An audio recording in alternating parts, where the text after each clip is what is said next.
We are here to talk about the future of space travel, and in particular, the future of human space travel, which is interesting because all around this conference, you've been hearing people talk about how automation and software and robots and smart machines are going to displace humans in the future, and there's actually concern that we won't have enough work for humans to do. I saw it in one panel yesterday where one of the panelists said, we're not too far away from the point where smart machines will be able to do most of the jobs humans can do today, and yet in the space community, there's a strong belief that we need to keep sending humans into space, and there are a lot of other exciting things going on that we're going to talk about here. So I'm going to just briefly introduce our panelists. We'll get started. I think we do want to take some questions at the end, so listen closely, tee up your questions, and we'll try to get to you in the last 10 or 15 minutes or so.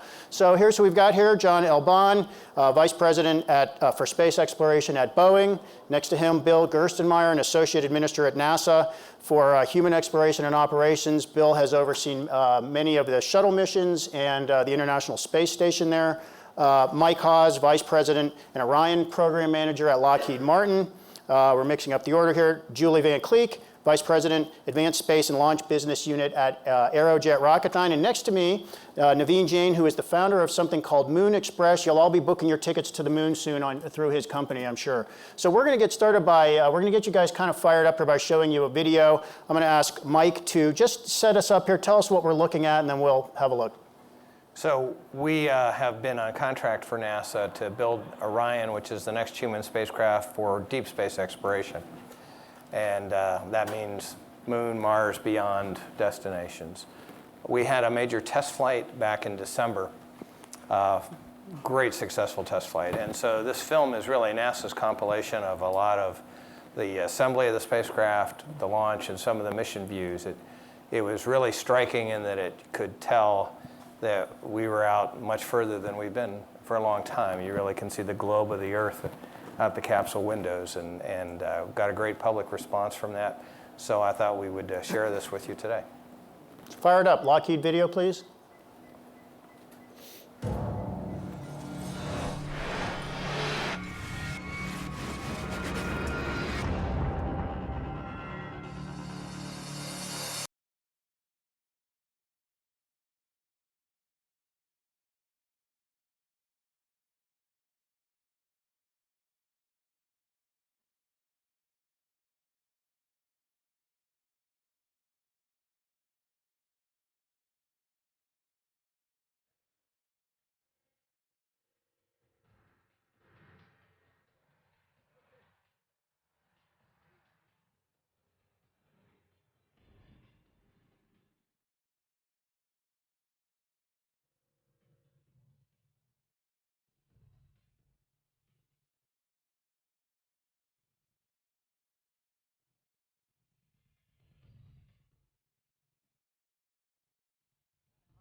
Prop is go. Fido. Go. Guidance. Go. LSO. Go. Weather. Go. Pointing. Pointing's go. CDH. Go. GNC. Go. Ecom. Go. Inco. Go. NGC. Go. Engine start box go. Rock report, range status. Range green. Upper stage LH2 secure at flight level. Status check. Go Delta. Go Ryan. 5, 4, 3, 2, 1. And liftoff at dawn. The dawn of Orion and a new era of American space exploration.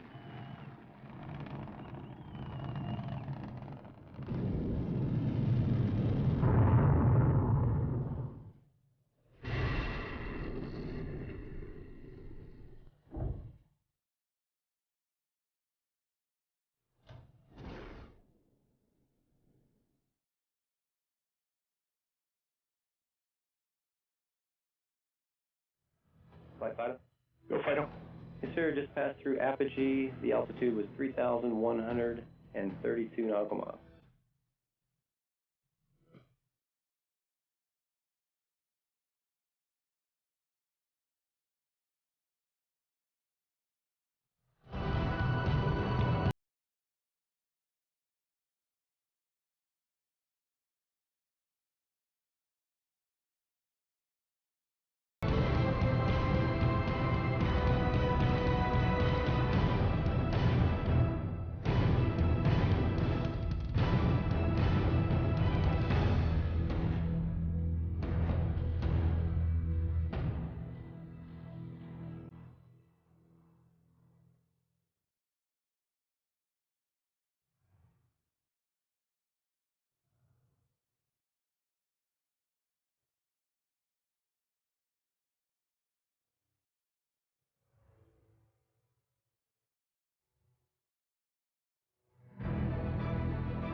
Pretty cool and good sound effects.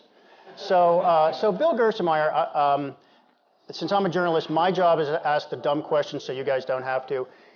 Can you give us an elementary explanation of what is the new era of American space exploration, including just a couple of definitional things? What is the difference between low Earth orbit and deep space? What have we accomplished, and what are we trying to do next? Okay, I would characterize low Earth orbit as essentially the vicinity just around the Earth, maybe up to 400 nautical miles, where the space station is today. When we talk about going beyond low Earth orbit, it's beyond that region of space, and it's out towards the moon, and in deep space is even beyond that. And what you got to see in this video is you got to see the Orion capsule, and that's going to be our crew transportation capsule that will take us back to the moon. And when you look at that, it looks fairly small, but it's fairly large. It's the largest capsule we've flown. The purpose is to gain experience in operating in space, and then ultimately take that capsule out to the moon. And the purpose of this test was to look at the heat shield performance. That's one of the critical items of the spacecraft, to understand how that would really perform, and that's what we learned from this test. And there was no crew. There was no crew, right. But we did it, again, just to test that. We also tested all the separation events, all the video you saw of the launch abort system coming off the top, all the parachute deploys. All of that was real. So this was really a good chance to wring out all those systems to get us ready to take this capsule ultimately around the moon. When we had the shuttle, we had big wings, and that was fine for low Earth orbit coming home. But when you return from distances as far away as the moon, you need this heat shield to dissipate that heat of reentry, and that's what the Orion capsule is uniquely designed to go do. So I'm going to just ask you guys to jump in as you wish. If you don't, I'll call on you eventually. And I know we have a couple other videos. Whenever you guys want to call those up, go for it. I'm going to ask you a couple more basic questions, which we talked about before. Tell us the difference in difficulty between going to the moon, sort of the end of low Earth orbit, and going to deep space, which includes Mars. So one way to start that dialogue is to talk about the difference in distance, which makes a pretty big impact. And just to put it on, if you have a 12-inch globe, like it would be in a classroom, low Earth orbit, the places where we're visiting now with Space Station and Space Shuttle, are about 3/8 of an inch above the surface of that globe, thickness of your finger maybe. If we go back to the moon, when we go back to the moon, that's about 30 feet away from that globe. Mars, depending on the relative orbits, is between 1 mile and 10 miles away. So the distances involved are huge. So that's all the way to the Pacific Ocean from here almost. Just about. Yeah, so that's far. Okay, way more difficult, obviously. Just what are some of the things you have to work out in order to send people there? So in terms of the things that drive Orion and its design are things like the structure has to be absolutely airtight. It has to have better radiation shielding. It has to have the heat shield that Bill mentioned, because you're coming into the atmosphere at a much higher speed than you are from low Earth orbit, like a shuttle flight. You have to have very reliable systems, life support, propulsion, guidance, navigation, and control, all of those.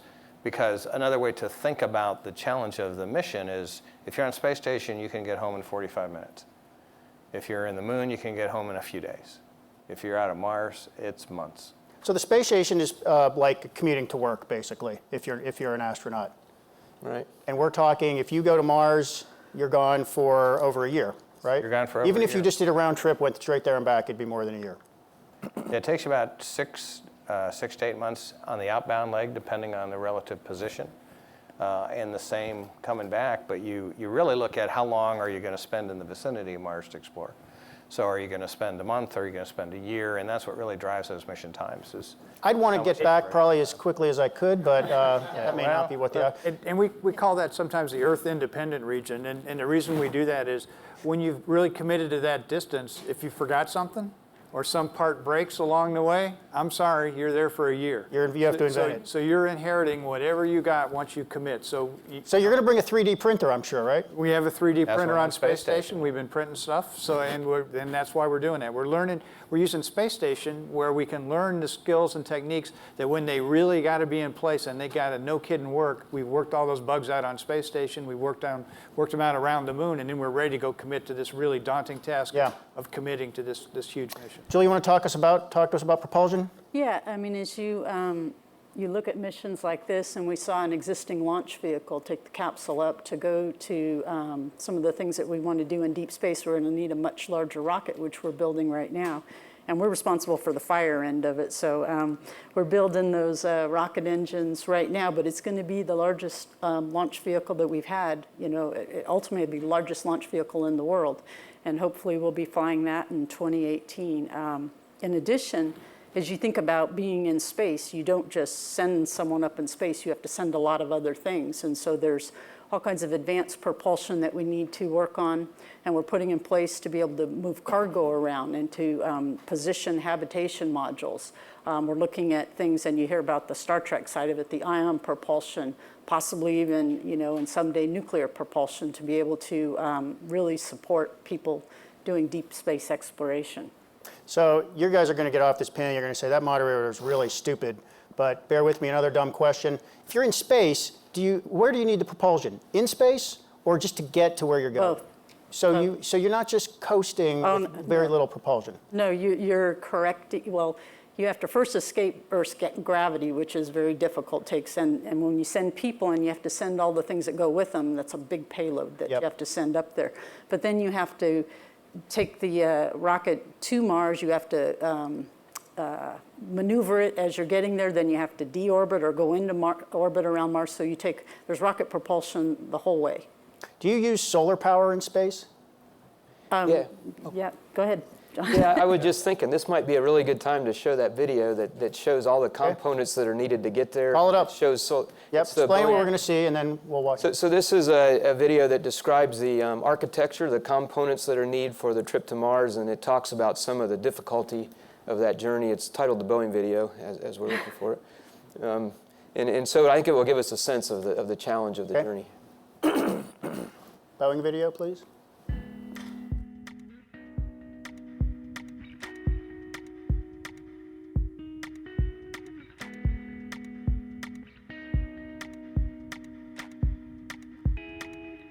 Today, somewhere out there in the world, in a classroom, somewhere between the age of 10 and 20, the person who's going to be the first person to set foot on Mars is out there, probably studying math or science. And it's really exciting to think about what that person's life will be like and how they will live after this big mission. Mars is probably in the mid-2030s. And so what we need to do now are proving ground missions that will get us ready for Mars. And it takes 6 pieces to get to Mars, and Boeing is building the SLS right now. NASA's current plan for Mars starts with SLS and Orion, the 2 pieces that get you in and out of the Earth's gravity well. If you're going to go to the moon or farther, you need a really big rocket to do that, and that's what the SLS is all about. To get you into a high orbit, and it's going to take us probably 5 or 6 SLS launches to be able to do the Mars mission. So we want to make sure that we've checked everything out and that we know that it's good to go before we actually leave for Mars. Because once we leave, we can't come back for over 2 years. And the reason for this is because it's the alignment of the planets. The way the planets revolve around the sun, it allows a window of opportunity to go from Earth to Mars basically every 2 years. Just to get to Mars, before you even land or anything, is going to take 7 or 8 months. The reality is you're going to be there for a year waiting until that window opens up to come back. And then it's going to take 7 or 8 months to come home. 2 more pieces are needed to go between Earth and Mars, a deep space tug of some kind, and we'll need a habitat. The deep space transportation is a solar electric tug with very large solar arrays, and it uses the power from the sun to drive the propulsion system. So they look like large sailing ships. And attached to the sailing ship will be a habitat where the crew will live. They'll ride in that habitat on the way to Mars, and then we'll leave the habitat in orbit when the crew goes down to the surface. And then the last 2 pieces that we'll need are the lander, and this lander will have an inflatable heat shield that will take the crew through the atmosphere and down. It'll drop that heat shield, and then the lander will land on the surface, much like the lunar lander did on the moon. And then we need a little rocket for them to get back up out of the Mars gravity well again. I think we'll be able to colonize Mars someday. It'll take time. It may take hundreds of years, but that's not unusual for humans. It's really about establishing a human foothold on the planet. It's a natural evolution of humanity to take this challenge on.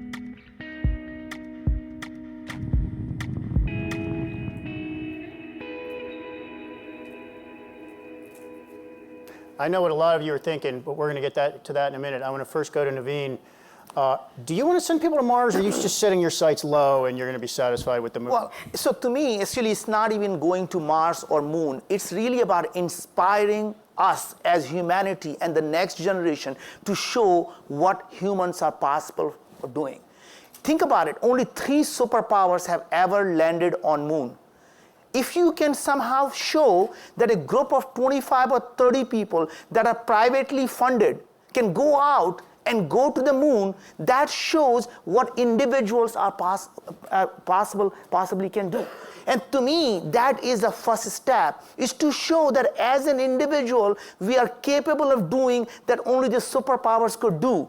And as a boy who came from a poor country in poverty can come to this country and dream so big that people called you crazy, and able to go out and do these things without any fear of failure, that shows if I can go dream about going to the moon, there is nothing stops us from going to the Mars or Jupiter or Saturn or anywhere in the world, because we as humans are capable of doing what we decide we want to do. So it's about inspiring. And amazing things that these guys do, the thing is they'll never be able to capture the imagination of people, because people don't feel connected to what is going on. They feel so distant. And my goal is to bring the moon to the people. I want to be able to do things simply as saying that, if you are married, if you're getting married or getting engaged, why give someone a diamond? If you love her enough, you will give her the moon, right?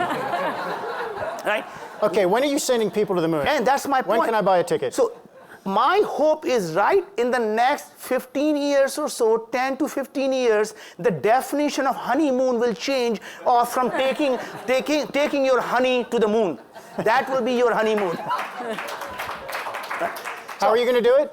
How are we going to do that? Yep. We're going to go out and do it very systematically, very safely, and very affordably. And more than that, we want to get people involved in doing what we're doing. It's not our mission. It is your mission. We want your footprint on the moon. I want to be able to take your baby and stamp their footprint and stamp them right on the moon as a pioneers of the moon. I want your DNA. I want our humanity. I want each one of you to be involved in making our dreams possible, because it's not my dream, it's your dream, it's our dream. So come with us and let's go to the moon together. When people get there, what are they going to do? What they're going to do is exactly what they do here. Are you going to build a resort also? We're going to have pizza, we're going to have sex, we're going to have drugs, we're going to have all kinds of fun things there. So come. And I think there are no laws on the moon yet, are there? No, that's what I'm saying. It's going to be it's free society. It's going to be 1960s all over again. Okay, tell us seriously, how are you going to get people there? So we're doing it very, very, so first of all, our first mission is going to be a robotic mission. And the idea is we're doing it very differently than most people have done it before. We're taking advantage of exponential technology, and we're also taking advantage of a very modular approach. That means there are tons of commodity rockets that are going up from here to the Earth orbit. So we are going to say, you know what? We're going to just use them to go to the Earth orbit. And then we're building a 3D printed titanium rocket, which essentially takes us from the Earth orbit all the way to the moon orbit, deaccelerates and lands on the moon. And if you're able to do that, in some sense, you're able to really take advantage of what are the 3 different modules. Leaving the Earth gravity and traveling from the Earth orbit to the moon orbit. There's really no gravity there, so you can in fact solar sail it, and then using a small rocket to be able to go back and forth between the moon surface and the moon orbit, which is the 1/6 of the gravity. If for no other reason, you weigh a lot less there. That's the best weight loss program you'll ever going to get, right? Guys, can he really do this? Well, there are commercial rockets that will take you to low Earth orbit. NASA's commercializing, access to ISS right now. So you can buy a number of rockets that can actually take you to low Earth orbit. Not people yet, but that's also planned for 2017 or so. So that part is possible. We've talked about solar electric. The idea of actually printing the rocket in space and bringing it down, someday that will be real. We're printing rockets now, rocket engine parts, but there's an engineering process that goes to that. It's going to take some time. And again, I guess we're really just talking, what is the time span? Are now on this craft you're sending to the moon, is this going to be like airplane seats, Or are those super tight things like you see in the space capsule in the Smithsonian? I think that in the first one, we're going to simply... How comfortable are we going to be? The first one is going to be no man. It's going to be simply robots who just don't complain. It's going to be my brain on a robot, right? Right. So essentially, it's going to be everything we want to do, but essentially using a robotic body. And someday, in fact, if you think about it, us as humans, we are really nothing but robotics anyway, right? We replace every part of our body. Right? Our bodies are nothing but the cells that are constantly changing. So we are, in some sense, a biological robot. And so if we are able to take our brain and implant it there, essentially what I'm saying is going to be artificial intelligence the first time we go there. But over the next 10 to 15 years, it is going to be nice, comfortable seat. So if you look at today in the manned flights, they were very uncomfortable seat on Soyuz. And if you look at what Elon is doing, Elon is building a really nice, comfortable chair. You can literally get used to it, right? So I think it's going to be, as we go along, the exponential technology is making it so much possible. The cost is coming down so significantly. The altimeter that used to be $1.5 million, we just bought it for $1,500, right? So cost of things are coming down so significantly. And if our friend Elon is successful in building a reusable rocket, the cost of going to Earth orbit, as he predicts, could be as low as $500,000. So if you can split that over, 3 or 4 people going there, it's going to start to get really, a week resort, a week vacation on an Earth orbit, and it's kind of fun, right? So Elon Musk, I guess, is now like Madonna. He just goes by one name. We all know who he is. So, but the point is, it's just not Elon. Our friend Richard is doing it. Richard Branson is doing it. Yep. Paul Allen is doing it. Our neighbor Jeff Bezos is doing it. So, it's going to be tons of people who are going to go out and make this possible. Once you start to get the entrepreneurs, moon and all the things have been explored from a scientific perspective, but they've never been explored from an entrepreneurial perspective. When you give an entrepreneur a motive that they can essentially make money, amazing things happen, right?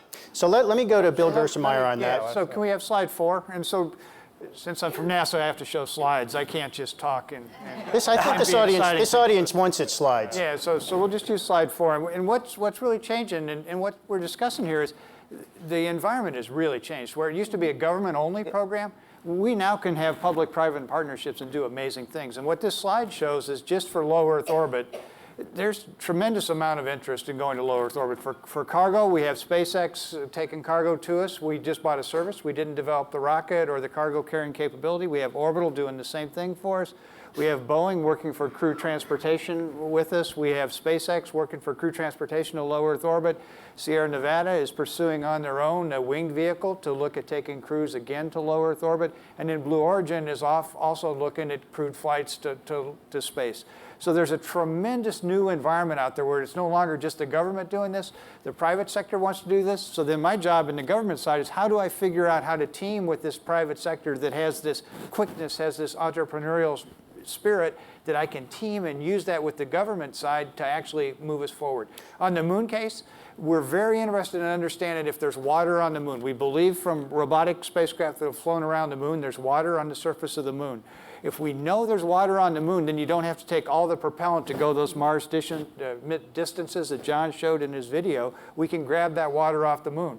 So we'll probably team with Moon Express and other companies that are interested in going robotically to the moon. They want to go there with a robotic spacecraft. I want to understand, is there water on the moon? Can I get that water out and use it for propulsion going forward? So we'll figure out a way to team with them to go forward. So I think you're seeing spaceflight really change. Where it used to be a government-only activity, it is now really Bill, do me a favor, just explain. Why water? I'm just going to explain. The water, I think most people may not understand, is the fuel. I mean, think about water is H2O. So H2 is a hydrogen, which is really a rocket fuel, and oxygen is something we use for living for people. So water is just an amazing thing. We are finding the water is everywhere. Water everywhere in the galaxy. In the Jupiter's moons, in the Saturn's moon, and even on the Mercury, we are finding water everywhere. And water is an amazing thing. If we are able to, instead of taking all the fuel from Earth, we are able to refuel them right on the moon orbit. So we become the fuel depot. So anytime somebody wants to go there, refuel on the way and then go. So I think not only that, so Bill, what Bill is mentioning is I think is probably one of the most important things that Obama administration has done. As opposed to people thinking outside that NASA has somehow lost the leadership in space. I believe the NASA has accelerated its leadership in space by partnering with entrepreneurs, because entrepreneurs do amazing things, and with the help of NASA, we're going to do even more amazing things. Bill, I want you to explain, we'll get to you, John, what you mentioned to me earlier. NASA has other things it wants to do. So you basically want to turn over part of this to the private sector, right? Yeah, we see a lot of advantage of low Earth orbit research. We say sometimes we're going off the Earth for the Earth. So it's not just taking our crews to space just to take our crews to space, but they have real benefit to every one of us down here on the Earth. And what we see in space is the human body, for some reason, there's tremendous bone loss, on the order of 20 to 30% of your bones can be lost per month in space if you don't do any kind of physical exercise. That occurs in our elderly population. Another problem happens to our astronauts is their immune system stops working effectively in space, or it isn't as effective. And then they also have vestibular problems or ability with balance when they immediately come back. And those are problems that affect the elderly today. So we believe that there's a research environment that is ripe in low Earth orbit for companies to look at innovative ways, creative ways. I mean, that's what I've heard in this conference is folks are looking for ways to collaborate and looking for ways to innovate. By taking advantage of taking your research to the microgravity environment, I think you can really accelerate this activity. So what we'd like to do is have the next space station, the one beyond the big International Space Station we have today, be a private space station that is driven primarily by fundamental or basic research coming from the private sector. Then the government doesn't have to buy all these services, doesn't have to develop all these services and capabilities. We can just buy these services available from the private sector. John, so that's the vision we see. You want to jump in? I had two thoughts kind of on ends of the spectrum about the entrepreneurial. And first, the excitement is great. I think those of us that work in this industry get our excitement dampered by realizing how difficult some of the things are that you're describing. So that's really cool. I think on the other end of the spectrum, if you looked at the aviation industry is about 100 years old. I mean, the Wright brothers flew a little over 100 years ago, and if you looked at aviation 100 years ago, it was barnstorming and things like that. Nobody would have imagined the commercial aviation industry that we have today. I think space is like that now. In 100 years from now, there'll be a commercial space industry that you can't imagine today what it will be like based on kind of where we are now. So we have to be careful not to lose sight of how difficult these things are. At the same time, we can't lose the enthusiasm that there's going to be a heck of a lot opportunity in front of us, and we need just to be committed to making that happen. So I'd like to understand better what parts of the private sector would normally be interested in getting involved here. So we got representatives, three big companies here, Lockheed Martin, Boeing, Aerojet Rocketdyne. These are basically government contractors, and of course, on other parts of the business, Boeing build commercial aircraft. Would your companies or companies of that are sort of accustomed to being big contractors, would they get into space just for the profit motive in itself, or do we need a new set of entrepreneurial companies to do that, or all of the above? We're already in space. Mix, yeah, we're already in commercial space. I mean, we sell to the commercial sector for satellites. Some of the launches are now commercial, and so those we do for a profit, right? So we're in that business. And that's for satellites and commercial services. But as as we talked about, we're now going to be commercially going to station, and so that's a commercial business of which a number of us are involved in, and we'll be selling, we'll be selling to NASA, but it is a commercial venture. It's not a sell to the government under the traditional government, oversight. So, we're in that. We're also teaming with a number of the entrepreneurs in space. Robert Bigelow is one of the guys who's trying to put a station in place, and a number of other people. So I think companies like ours, we have that basic expertise, and we're seeing this changeover. And what we're trying to do is bridge that gap of the engineering hard that John talked about, and trying to bring it to that next level of how do we make it more entrepreneurial. But for those of us who have done this, it is this isn't being on the rocket side of it, I know any little thing that goes wrong, it's a bad day. But think about it. Every industry, they say the same thing. Every industry, they talk about how difficult it is and what it is. And it always takes someone who is outside the industry to come in and completely disrupt it, right? It's rarely you see the industry that's currently exists, it disrupts itself. So it's going to be the guy who's saying, oh my God, it's really a rocket science. But goddamn it, it's really well understood rocket science, right? So point is, nobody ever thought Elon is going to be able to build a rocket. Everybody poo-pooed the thing, right? Guess what? Or a car. Or a car, right? Or a car. Well, I don't know that people thought that. No, but point is, he used industry, he used technology the industry developed, only to put it in a rocket. Yeah, but my point on Precipitant says that's exactly what they do. They buy off-the-shelf technology and they do it cheaper, better, faster, more innovative way, and then take over. Right? So essentially, you'll be very soon, you will find the people, the people who are sitting here, that company will not exist in 20, 30 years. They should not exist because these people don't know how to compete in the real world market. By selling it to the government where they don't really care. I don't agree with that at all. There's three of us that blatantly disagree with you. Of course you do. Of course you do. What are you going to say? Oh, yeah. Well, because all three of us already participate in commercial ventures. We already are partnered with a lot of the companies that you've mentioned in actually doing these developments today. Yeah. So it's, Bill talked about it as a public-private partnership. I would say that there's also an emerging industry partnership that is bringing entrepreneurs in, but taking advantage of some of the things that the more traditional aerospace companies have done and merging that in new products, and that's going to continue to happen. And again, the thing that I see, if we can have chart 7, that we got to talk about is we're kind of talking about the supply side, which is the rockets and the launches and how we get there. We need to really have the market side, or what's the pull to pull us into space? And I believe these physical properties that happen differently in space, we've got to figure out, and this group has to help figure out how a terrestrial company, a non-aerospace company, sees the advantages of doing microgravity research, and they start creating a demand for a new market.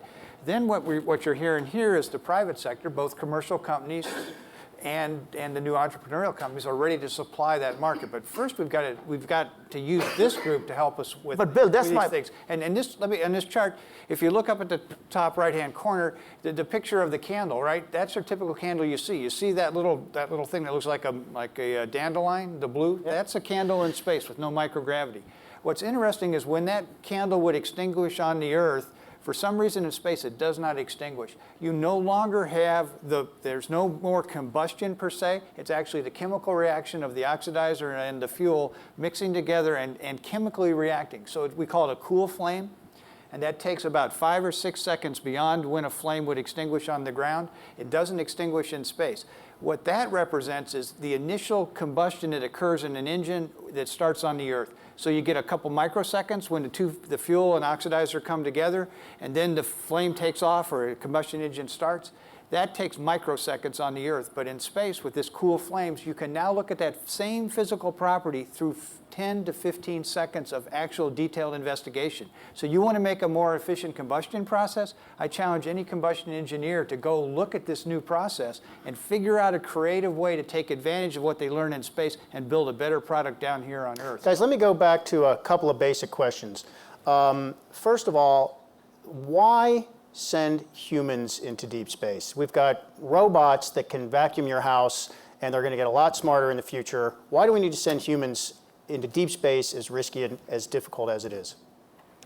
You're still never going to get the same yield, I don't believe, in any decades from having human explorers. Yield in what sense? In terms of scientific discovery, in terms of being able to cover territory, do the scientific investigations, and really explore the regions. One of the interesting maps I've seen from some of the past lunar planetary scientists is if you map out the astronaut treks on all the Apollo missions, including the rover, you still haven't explored the National Mall in DC. And you compare that to a Spirit, Opportunity, or Curiosity on Mars, and that's even much smaller, because you have this whole challenge of the radio lag time of getting your commands and response. So the rovers move very, very slowly. Now, advances in artificial intelligence will probably improve that significantly, but I still don't think you'll get to the ability of the human to be able to cover that territory, do the investigations, and respond in real time to what they find. So astronaut may be the last job left for humans. Well, I don't think so. I think that, just like you have autonomous cars, you're going to have these robots which are going to be extremely intelligent, and they're going to be able to use even the hopper. So you don't have to be a rover. You can essentially, if you can go all the way from Earth to Mars, you can definitely hop on the Mars to be able to explore the thing. And having a autonomous robots can do a tremendous amount of things. If you look at the robotics, there is a tremendous amount of advances that are happening in artificial intelligence and robotics itself. So I believe it's just only a matter of time that I think our machines are going to be just as intelligent, and if you believe in the singularity, someday even more intelligent than humans. So I think you may be sending robots just because humans are too dumb to be able to take care of themselves. So Naveen, let me turn the question back on you then. You're building a company on the premise that humans will want to go to the moon. Right. So, there have been a lot of visionary companies where somebody assumed the demand would materialize and it didn't. Actually, no. I'm saying is that we want to take consumers and make the consumers be part of what we're doing, whether it is going to the moon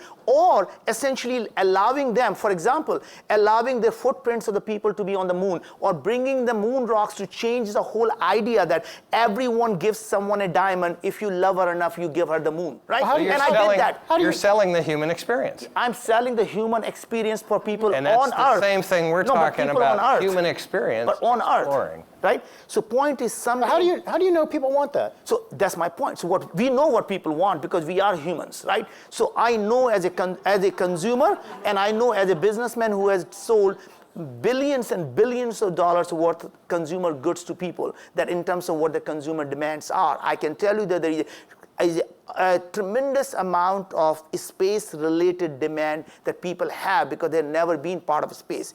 I mean, think about the 500 people who have signed up to pay $250,000 to go on a Virgin Galactic trip, right? And me and my son are two of them, right? So the point is we all are going to go experience in the low Earth gravity.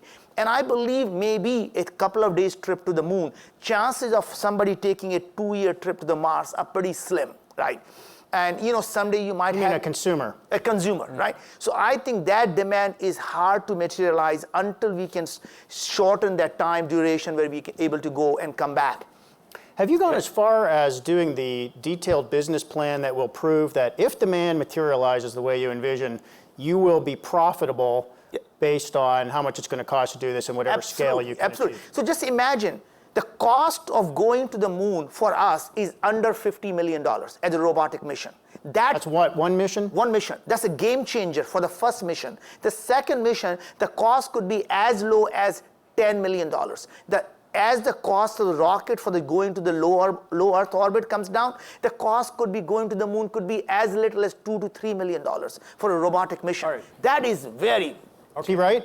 I don't know. So let me ask you, since I'm from NASA, right, I'm not risk adverse. Yeah. So in a typical aerospace audience, I would ask the audience, how many of you would like to go to low Earth orbit? Raise your hand. And I would get the entire audience. So we'll see what I get from this crowd. Go ahead, So how many let's would like to go to low Earth orbit as a test? I see about half the room. That's pretty good. That's pretty good. So this is the market, right? So we're doing an unofficial market survey that there's general interest. Yeah. Now later we'll poll you as to why you wanted to go to low Earth orbit and tell us what you wanted to experience and what you wanted to Unfortunately, the Milken audience does not represent the total population. but also from these NASA, guys probably have 250,000. But also we're from NASA, where you work with low end, so we're really good with 2 or 3 astronauts. Yeah. So we can extrapolate from this small segment of the population and make wild claims. Okay, the next basic question is, where's the profit in space? Yeah, so that's finding the commercial market is. Well, let me tell you what the profit is from us. Hey, Naveen, right? can I- Well, Obviously, and the things that I tried to describe, the combustion, the biological things, I think there's really some real benefit there. But it's up to the creativity of this group to talk about it. I've seen others talk about it. The genomic activity was talked about in this conference, the personalized medicine. We're doing that already with our crews. We have a unique experience with Scott Kelly, who's on orbit. His brother Mark is an identical twin. It turns out they were born with the same genome. So then we sequenced their genome just prior to flight. Now we're going to get a chance to see one genomic change in microgravity compared to the genomic change on the terrestrial basis. And I thought, well, this is just, again, back to sample size, this is only one. I've got all the Nobel laureate genomic researchers interested in understanding this unique data set. Even though it's statistically not significant, if something happens to the physical human genome in space, it may give them unique insight into the entire genome stuff that they've been working on for a long time. And for them to not be part of this activity, they're not standing back. They are in line to go get a chance to look at this unique data. So I think there's markets there, but I need the creativity of this audience and the things that you've discussed throughout this conference to help us figure out where that market is. So, you know, if you just keep looking at it through past lenses, it's not right, and that's what we need to think. So Bill, just to reiterate what, I think what Bill is saying is very important, that I think you can do some of the pharmaceutical research because the drugs crystallize very differently on Earth than they would crystallize on microgravity. So there is definitely a pharmaceutical research that can be done in space that's going to be very, very interesting. But more than that, if you look at how much of the minerals and the stuff we mine on Earth itself by plundering this one small planet. We are one tiny blue dot in the galaxy. The amount of resources out there are phenomenal. You want to plunder some other planet. But point is just moon itself is $16 quadrillion worth of helium-3, the rare earth elements and the minerals. The helium-3 is an amazing resource for fusion energy. A small quantity of helium-3 could power this planet for decades.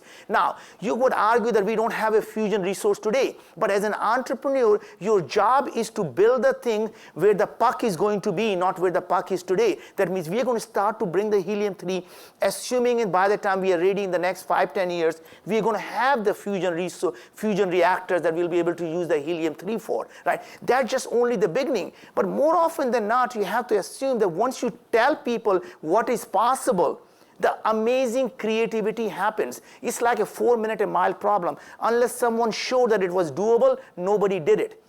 The best example is really the iPhones. When Steve Jobs announced the iPhone and said we're going to have applications on iPhone, and you ask people, what would you do on your phone? There is not a single person who would say, I would love to throw the birds at the pigs. But that's exactly what they did, right? So my point is, once you show people that it is, now you can go land on the moon and come back and bring the resources back, what application would they build out of that? You and I can only possibly imagine.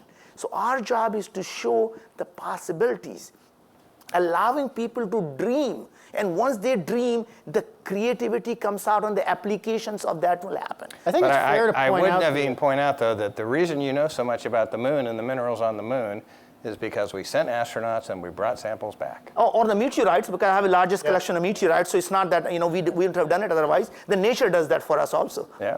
The barrier to entry is somewhat higher constructing a space mission than it is developing an app to see if it flies. I mean, that's kind of an order of magnitude difference, isn't it? Not really. That's what I was trying to tell you. The whole mission, including the whole R&D to build the lunar lander, right, is under $40 million for the first R&D. Our lunar lander cost is going to be under $2 million, right? So when you can start to build those things that used to take hundreds of millions in under $2 million because of exponential technology, you know what we're doing? We're taking the existing GoPro, changing the lens and changing the casing, and that's what we're using for our stuff, as opposed to building a whole new things. We're building a whole telescope using the lenses off the shelf parts, right? So once you start to do some very creative stuff as an entrepreneur, the cost comes down very significantly. Julie, you brought a video. I want to give you a chance if you'd like to show that. Yeah, I mean, I brought a video. Set us up and think up some questions. We'll get to those soon. Yeah, and what this is just shows, it first shows the big rocket and it shows a number of other rockets. And most of the ones, and it's hard sometimes to tell what's real versus what's, animation. But it's kind of a state of the industry right now. I think you can narrate over the video if you want. Why don't you show that? The Aerojet video.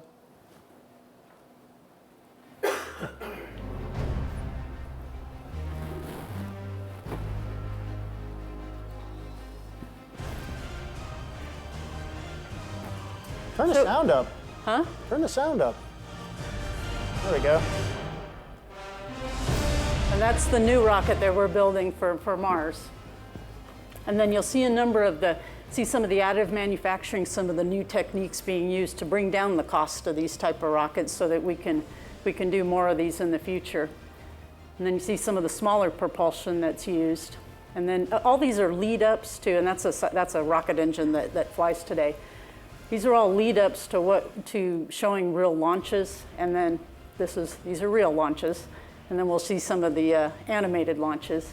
And many of the launch vehicles that you see on here are things that are going to be used in the commercialization as we talk about some of the ones that are going to be taking people to space station.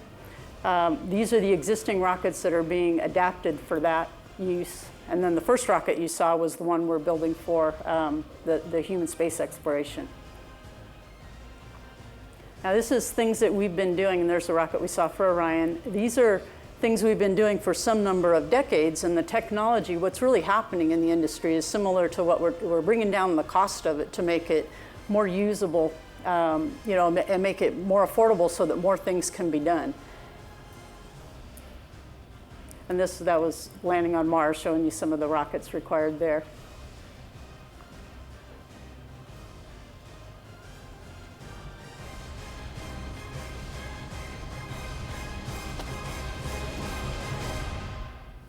So it's really, there's a lot of engineering that goes into this, but some of it's known, some of it we're adapting to the commercial market right now, and we're bringing down the costs. I think as you look at the broader missions, maybe the ones that are not today commercially viable, like going to Mars, those are going to take harder things. So it's really a matter of building that infrastructure, and once that's built, we said there's no commercial market there, but 100 years from now there probably will be. That'll be the next dream. Julie, how big is a rocket? How big is a rocket that can put a satellite into space now, low Earth orbit, and then how much bigger will the rocket have to be to go to deep space? Well, you can put, God, you guys know what, 10 times the size or so? 10 times, 10x bigger it has to be. And you can scale a rocket? It gets harder when it gets bigger. Some of the propulsion gets a whole lot harder. Yeah. Yeah. Questions?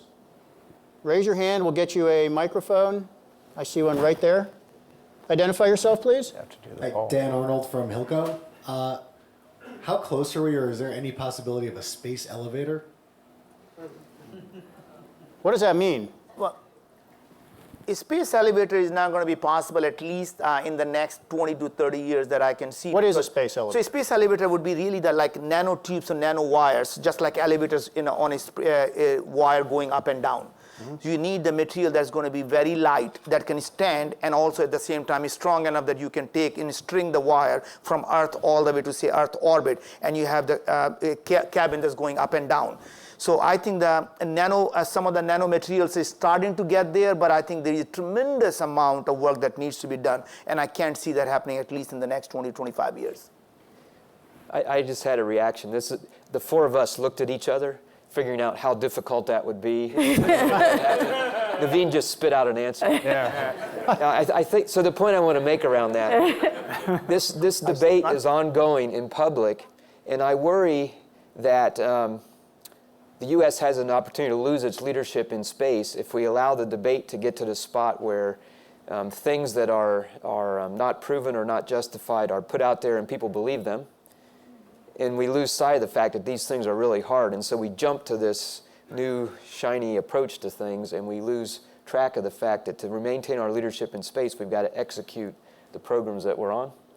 But that just ran into my head as well, John, this is exactly reaction. the difference is because the energy, the excitement, the inspiration, we just absolutely got to have, or we're going to lose it. We got to capture the public's opinion. But we can't make things so that they seem like they're going to happen so quick, so cheaply, and that we let go of the other things that are actually But the point is, this is what allows us, normally we would say that, the space shuttle, once the space shuttle is dead, I think, we lost our leadership. Guess what?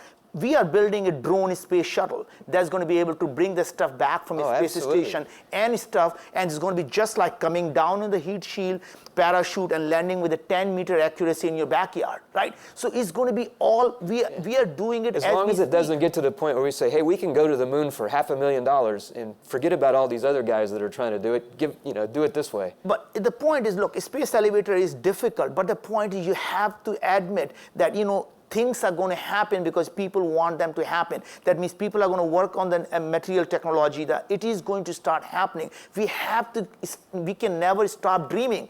What happens to people in the industry are so stuck They can't get out of their own way. They can't dream. I dream. You guys can keep arguing until we get the microphone Yeah. here. I still dream of being able to get it. Sorry. I'm a movie producer. So I have a question for the people who are actually building them. So I'm just curious, like, I understand, space elevator aside, honestly, what is the next, like, logarithmic leap in your imagination that could be? For instance, to get to Mars is a long period. And what could speed that up is significantly increasing the speed at which something moves, for example. And so we're stuck with some basic physics, right? And it's been the same similar physics for many decades. Do you see, when you imagine something that, greatly jumps? And I'm not talking about, elevators. I'm just wondering, like, is there something that mechanically is not working, an engineering problem that you that you creatively understand, but is that? Well, I'll take a shot. I'll take a shot at a couple things, and actually amongst us, we've already hit on quite a few. We talked about being able to use the resources to, on whichever planet you go to. Water, Naveen talked a lot about water, and it's used to sustain the humans, but it's also used as rocket propellant. So the idea that you can actually not take all of your supplies with you, but you can manufacture a great deal of what you need there, dramatically simplifies the mission, because you're not carrying all of that mass. New technologies in manufacturing, we talked about 3D printing and those kinds of things, vastly simplify and speed up the process of actually building the spacecraft. So there are a lot of those kinds of things that we catch new technologies as they're coming in, but we also have to lay goals out to help drive the technologies to things like, the geeky engineer word is in situ resource utilization, meaning use what's on the surface of the planet. So you have to work it from both sides. That'd be my answer. We're also looking a lot at electric propulsion, where you can thrust continuously with solar arrays going out. We do that on satellites today. There's commercial communication satellites that are in orbit with electric propulsion. They don't use chemical propulsion to move them around, but they don't have quite the thrust level we want. We want 50 kilowatts of thrust, a little more higher thrust level. That would benefit the commercial satellite industry, so we're working with them to go get that next generation of electric propulsion to move forward. Another thing we're looking at is also life support systems. We remove carbon dioxide from the atmosphere. We do it today with a chemical reaction.